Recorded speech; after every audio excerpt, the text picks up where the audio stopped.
ನಮ್ಮನ್ನೆಲ್ಲರ ಮೆಚ್ಚಿನ ನಾಯಕ, ನುಡಿದಂತೆ ನಡೆದ ಸರ್ಕಾರದ ಮುಖ್ಯಮಂತ್ರಿ, ಎಲ್ಲ ಗ್ಯಾರಂಟಿಗಳನ್ನ ಅನುಷ್ಠಾನಗೊಳಿಸಿದ ಮುಖ್ಯಮಂತ್ರಿ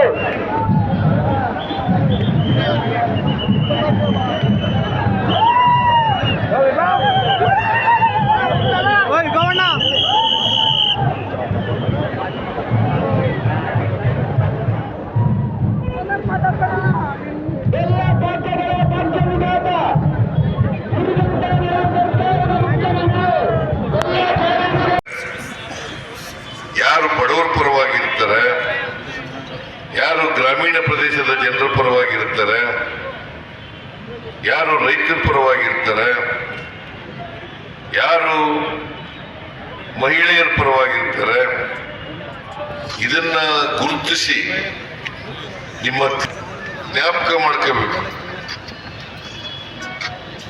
ದೇವೇಗೌಡರು ಕಳೆದ ಲೋಕಸಭಾ ಚುನಾವಣೆಯಲ್ಲಿ ಏನೆಲ್ಲ ಹೇಳಿದ್ರು, ಬಿಜೆಪಿ ಬಗ್ಗೆ, ನರೇಂದ್ರ ಮೋದಿ ಅವರ ಬಗ್ಗೆ ಏನು ಮಾತಾಡಿದ್ರು, ಅವತ್ತು ವಾಚಾಮಗೋಚರವಾಗಿ ಬಿಜೆಪಿಯನ್ನ ಬೈದು, ನರೇಂದ್ರ ಮೋದಿ ಅವರನ್ನ ಬೈದು, ಇವತ್ತು ನರೇಂದ್ರ ಮೋದಿ ಅವರನ್ನ ಅಪ್ಪುಕೊಂಡಿದ್ದಾರೆ. ಎಲ್ಲಿವರೆಗೆ ಹೇಳ್ತಾರೆ ಅಂತಂದ್ರೆ, ನರೇಂದ್ರ ಮೋದಿ ಅವರು ನಮ್ಮ ಸಂಬಂಧ ಬಹಳ ಆತ್ಮೀಯವಾಗಿದೆ, ನರೇಂದ್ರ ಮೋದಿ ಅವರು ನನ್ನನ್ನು ಪ್ರೀತಿಸ್ತಾರೆ, ನನ್ನನ್ನು ಅಭಿಮಾನದಿಂದ ಕಾಣ್ತಾರೆ ಅಂತ ಇವತ್ತು ಹೇಳ್ತಾರೆ.